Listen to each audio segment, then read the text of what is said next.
Està amb nosaltres l'Emília Ros, que és psicòloga i psicoanalista i que parlarà d'aquest tema amb en Jordi Soler. Bon dia a tots dos. Hola. Bon dia, què tal? Això és la presentació d'un programa que tindrem doncs, cada divendres a aquesta hora, a partir d'aquesta hora, i el títol genèric serà Els nostres fills, i tractarà de les relacions pares-fills. Emília Ros, psicòloga i psicoanalista, com l'ha dit en Lluís Mates, obrirà també un consultori, en aquest cas no serà telefònic, serà per carta, que sempre permet doncs, extendre's més i no ser tan improvisat com passa a vegades per telèfon. Exactament. I la resposta serà més pausada també. Què pretén aquest programa?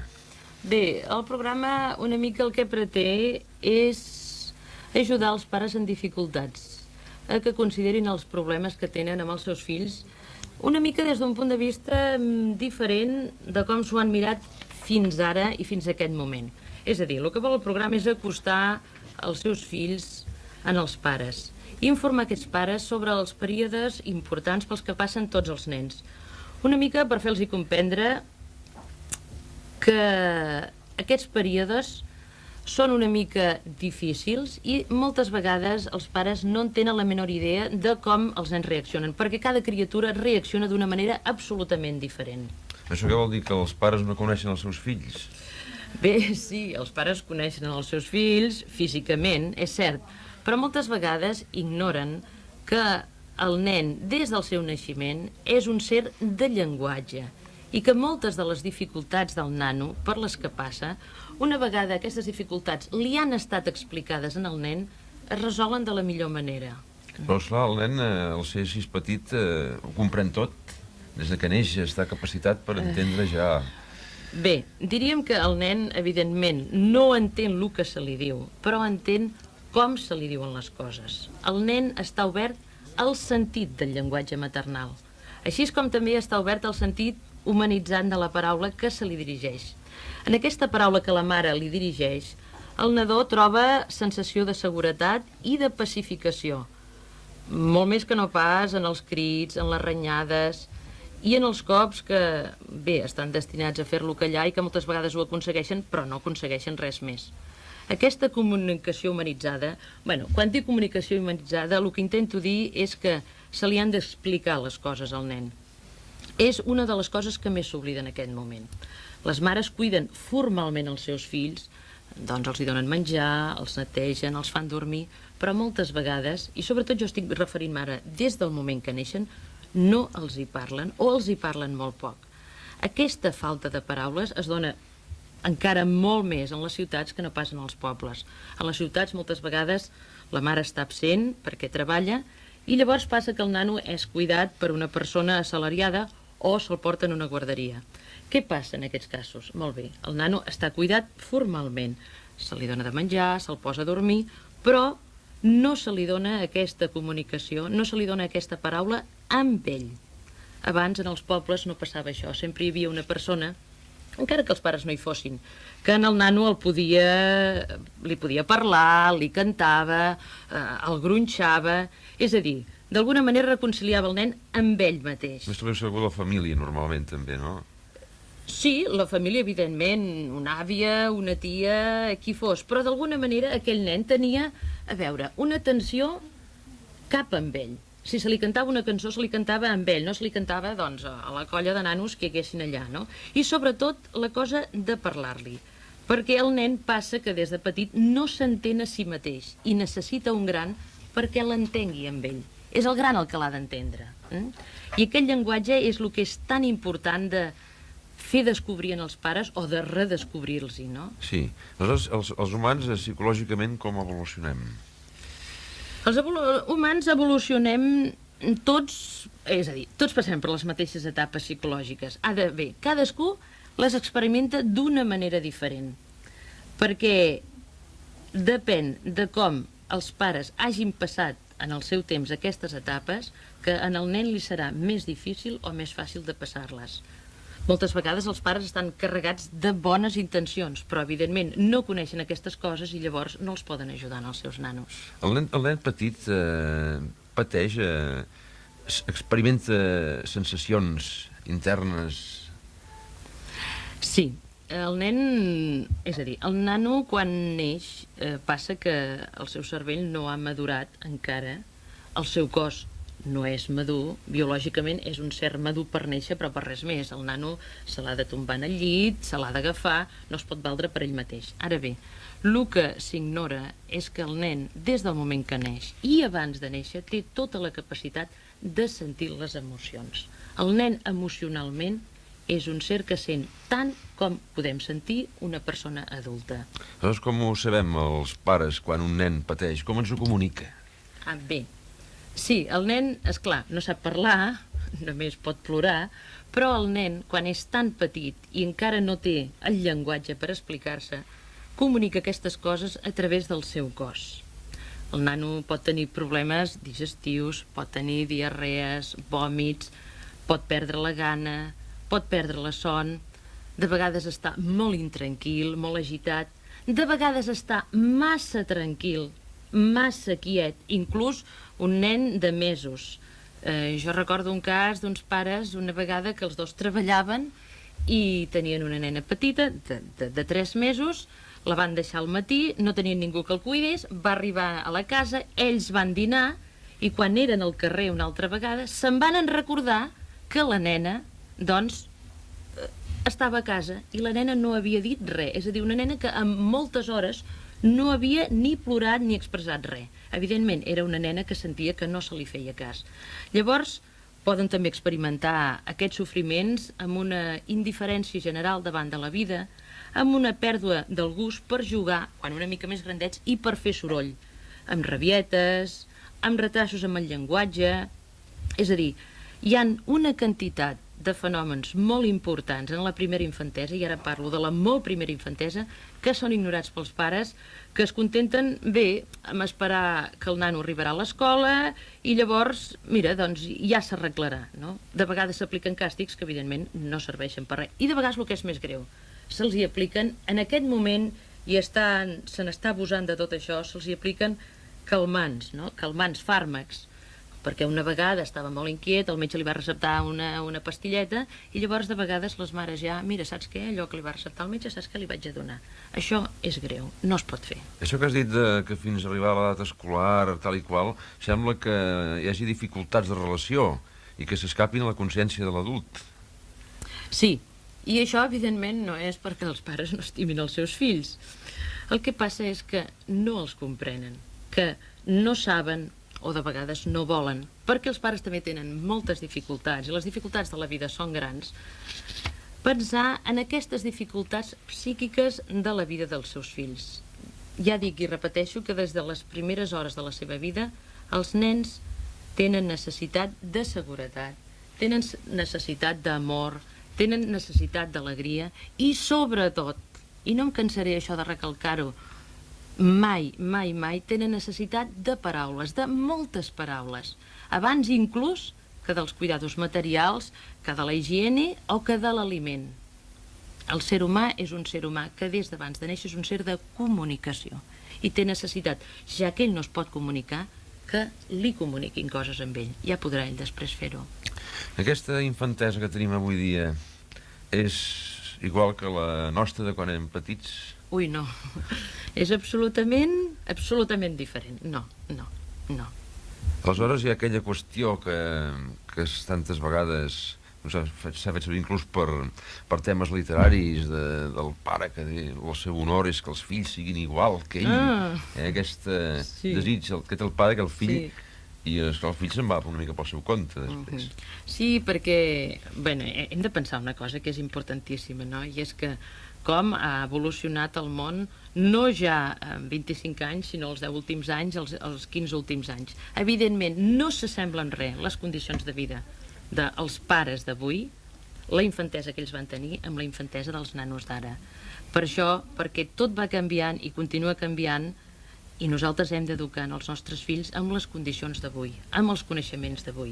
No allò de perquè la meva mare, perquè el meu pare ho va fer, o perquè a mi m'ho van fer, jo ho vaig de fer així. Jo penso que és al contrari, nosaltres ens hem de replantejar de que, precisament, si hi ha coses que en la nostra infantesa no van anar bé intentar no repetir-les en els nostres fills, no? Ara bé, el que jo vull dir és que el que no canvia és la necessitat de comunicació amb els grans que tenen els nens. Els nens tenen verdadera fam de comunicació.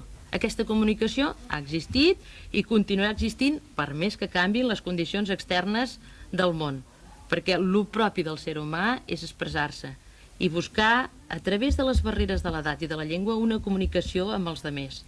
I també és propi del ser humà el sofrir per aquesta impotència de no poder-se comunicar, perquè, evidentment, el nano no té mitjans per fer-ho. Emília Ros, psicòloga, psicoanalista, que ens conduirà cada divendres a aquest programa als nostres fills. Posarem una mica de música i no és cap ironia, però és La mare, cantada per Django. Molt bé.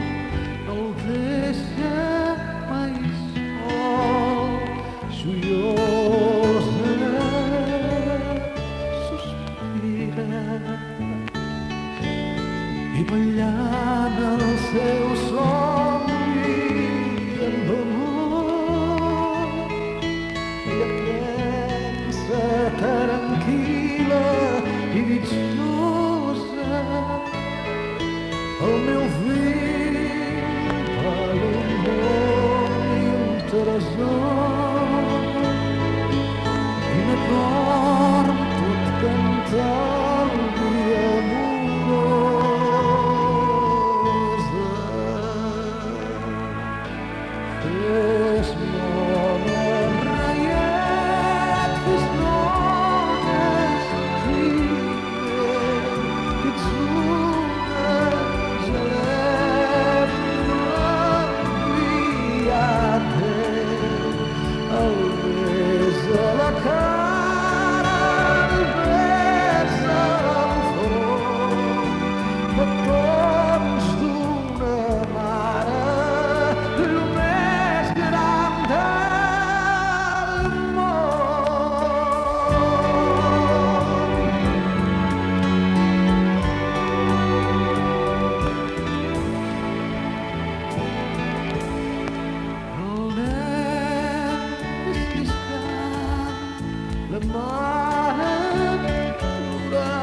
Continuem aquí amb l'Emília Ros, en aquest programa que enceta i estrena els nostres fills.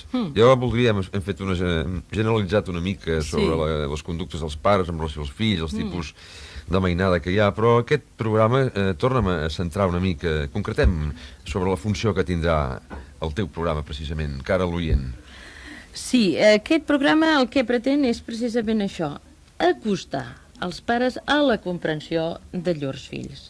No a la comprensió del que fan per fora, sinó a la comprensió de la vida interna que es va desenvolupant dintre del nano, que és una vida que els pares desconeixen absolutament i que, a veure, el que passa és que moltes vegades es té un fill i d'alguna manera, i durant el primer any de vida, els primers mesos, una mica se'l té com, bueno, una coseta que hi ha allà, fa molta alegria, està allà, se'l cuida, però no es pensa que aquell fill té ja, no sols des de que neix, i sinó que, repeteixo, des d'abans de néixer, i un dia en podem fer un programa i en podem parlar molt de la vida uterina del nen, que s'han fet recentment uns estudis molt i molt bonics, i que on es veu que el nen té una vida ja a dintre de la mare i que sent moltes coses, no sent amb les orelles, que també les sent, sinó que les sent... Percebeix sentimentalment, emocionalment, els sentiments dels altres. És a dir, aquesta vida la té des del principi. I aquesta vida és el que la majoria de pares, i quan dic pares vull dir el pare i la mare, no excloeixen el pare per res, molt al contrari, perquè amb el temps ja en parlarem dels pares. Els pares, vull dir, no els pares en general, sinó el senyor pare. Perquè sembla que moltes vegades la cura del nano, bé, doncs ha de ser donada per la mare. Evidentment, els primers mesos de vida el nen necessita la mare, necessita la persona que el cuidi i que l'entengui. Però el pare és importantíssim des del primer moment que apareixi en la vida del nano. I bé, un dia ja en parlem d'aquestes coses, però jo el que voldria és, si hi ha pares que m'escolten, que tant els pares com les mares escoltessin i intentessin entendre que dintre de la vida del seu fill des del dia de naixement hi ha una vida emocional i un ser capaç de sentir i amb una gran necessitat de comunicació. Això és molt important. Una gran necessitat. Té consciència d'alguna manera de que és invàlid encara?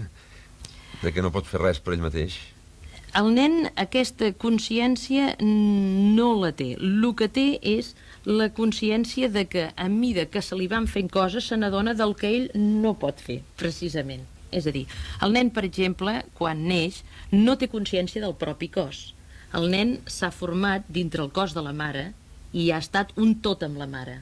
Aquesta totalitat amb la mare fa que quan el nen neix pensi que ell encara continua formant part del cos de la mare. Ara bé, el seu cos, la mida del seu cos, li va donant precisament el fet de que sigui tocat, de que sigui banyat, de que sigui abraçat, de que sigui acaronat. És a dir, el nen té gran necessitat de ser parlat i de ser tocat, perquè en la mida que va sent tocat, ell va adquirint internament la consciència dels límits del seu cos. Sí. Això és molt important perquè, no sé, va haver-hi, desgraciadament, fa bastants anys, tota una corrent pediàtrica en la que se deien els pares, influenciada per un pediatre alemany que va ser molt famós fa anys, que deia que els pares que el nen ve nascut al llitet i deixat en una habitació i solet i tranquil. El nen té necessitat de que el toquin molt i d'estar en companyia dels adults. Evidentment, quan dorm, que se'l deixi, no? Però el nen té molta necessitat de relació. No me'n cansaré mai de repetir això. Després una altra cosa també que es dona ja sent el nen més gran, quan ja té consciència del que és el bé i el mal, que moltes vegades ha fet una malifeta i sempre es refugia amb la mare. La mare és com una mena de confident i el pare és l'enemic en potència. Bé, això passa una mica perquè s'estableix una mena d'especial dialèctica i això tampoc no podem generalitzar. Depèn una mica de cada parella. També de vegades la mare li agrada aparèixer com la bona i llavors ens fa aparèixer el pare com el dolent. Ja veuràs quan arribi el pare el que et farà. Ja veuràs quan arribi. Les coses no han de funcionar d'aquesta manera, sinó que les coses han de funcionar explicant-li al nen el que ha passat, explicant-li al nen per què ha fet allò, perquè el nen moltes vegades, la majoria de vegades, fa una cosa però no sap per què ho fa. I és en aquesta comprensió que ha de tenir la mare o el pare que el pot ajudar, per dir-li, mira, tu ara estàs plorant, o, no sé, per exemple, un nen, no sé, suposem de 2 o de 3 anys, doncs li neix un germanet. Aquell nen, evidentment, parlem del primer fill, aquell nen, evidentment, sent gelos, perquè ell fins llavors ha estat el rei de la casa, ha estat el que ha disfrutat del pare i de la mare. Llavors se n'adona que la mare, esclar, ha d'estar per l'altre. Poc o molt, ha d'estar per l'altre. Llavors, què passa? El nen no pot entendre que la mare el pot estimar amb ell i el seu germà. El nen l'únic que entén és que la mare no l'estima perquè no li fa tant de cas com abans. Què passa? El nen, doncs, pot deixar de menjar, pot posar-se trist, que és una forma de manifestar la gelosia, pot agafar rabietes. Llavors, què hem de fer davant d'aquest cas? Pagar-li, dir-li dolent? No. El que la mare ha de fer, i aquí torno a insistir en la comunicació, és dir-li, mira, tu ara estàs enfadat perquè et penses que jo no t'estimo, perquè estic pel teu germanet. Però li ha de dir amb aquestes paraules. No parlar-li com un nen tontet, que aquesta és una altra cosa que també un dia en parlarem. Els nens que se'ls diu, per un carmelo se li diu un bobó, amb un gos se li diu un guau-guau. No, un gos és un gos i un carmel és un carmel. Bé, tornant a lo que deia, la mare li ha de dir al fill, mira, tu ara estàs enfadat, perquè et penses que al tenir aquest germanet jo no t'estimo tant. Jo t'estimo igual, i quan tu vas néixer jo també t'ho feia. I per això tens tanta ràbia, i per això t'enfades, per això plores i per això no menges. Si la mare pot i sap parlar així al seu fill, probablement totes aquestes coses desapareixeran. El nen ho entendrà. Perfectament. Perfectament. Hi ha una altra qüestió, i és que la vida actual, sobretot, és d'una crispació en l'adult, i de vegades el nen és com una vàlvula d'escapament de totes aquestes ires comprimides i reprimides. Sí, senyor, sí. Això és una realitat així. Per això que, esclar, això ens porta a un altre tema que també pot ser tema de xerrar-ne un altre dia, i és el planteig que en la vida actual porta en els pares de si realment volen o no volen ser pares. Això fa 25 anys no es podia escollir, no hi havia anticonceptius. Avui dia els pares poden escollir la seva paternitat. El que passa és que moltes vegades no s'ho plantegen, i llavors ve un fill i aquest fill no és realment desitjat, és una mica un estorb, a part de totes les dificultats de la vida, perquè poden haver-hi dificultats de la vida, però si realment aquell fill és estimat i és desitjat, un nano no serà una nova font de crispació, sinó que el que serà és una font de relaxació, trobar-se amb el fill, poder-li parlar. És a dir, moltes vegades hi haurà mares que estaran tot el dia a casa i estaran molt crispades. Tampoc no és bo. Si una dona està molt crispada, estan les 24 hores del dia amb el fill, val més que surti una estona, que es pugui distreure, que pugui tenir una mica la seva vida pròpia, i després les hores que estiguin al fill que siguin totalment dedicades, que siguin absolutament entregades. El nen necessita no tant la quantitat, sinó la qualitat. El que passa és que moltes vegades no es dona ni la quantitat ni la qualitat. I el que passa, poder també, Emília, és que de vegades la relació, sobretot mare-fill, en alguns casos, són una mica aspres perquè és un fill no desitjat. Sí. I li té una mica de mania a la mare en aquell fill. Sí, això pot succeir, i és clar, això diríem que és difícil generalitzar, és una mica difícil perquè aquesta mania en el fill ve donat per moltes situacions diferents, des d'un fill no desitjat en un moment determinat, perquè els pares, jo què sé, les coses econòmiques no van bé, perquè pensen que serà un gasto i en aquell moment no poden, o perquè moltes vegades va malament la relació matrimonial i de vegades el que es fa és precisament pensar que amb un fill s'arreglarà, i allò el que es fa és desarreglar-ho encara més, perquè passa que si realment un té mania a l'altre i aquell fill o filla dona la casualitat que s'assembla en el cònjuge que no s'estima, es deposita en aquell fill moltes de les ràbies que anaven destinades a la parella no estimada. És a dir, això cada cas és diferent, però realment ocorreix moltes vegades. I el que succeeix és que, i això ho vull dir encara que potser se'ns acabi el temps, és que el pretès amor maternal no es dona per se. És a dir, una dona, pel fet de que quedi embarassada i pareixi un fill, no necessàriament l'estima. L'amor maternal es dona amb la relació que després tenen els dos. És a dir, és perfectament possible, i de fet és una realitat, doncs moltes mares que realment no estimen els seus fills, perquè diu, no, és que totes les mares estimen els fills. No, això no és cert, ni molt menys. Emília Ros, mira, com sempre, el temps Ai, sí, se'ns ha tirat, la ràdio. se'ns ha tirat de sobre. He de dir als nostres oients que a partir d'avui i cada divendres a aquesta hora tindrem el programa Els nostres fills. Qualsevol problema que hi hagi, qualsevol dificultat dels pares en expressar-se i també la necessitat de reflexionar sobre el sentit que han de tenir les dificultats dels fills, que efectivament també tenen dificultats, i els pares també han de saber entendre. És cert.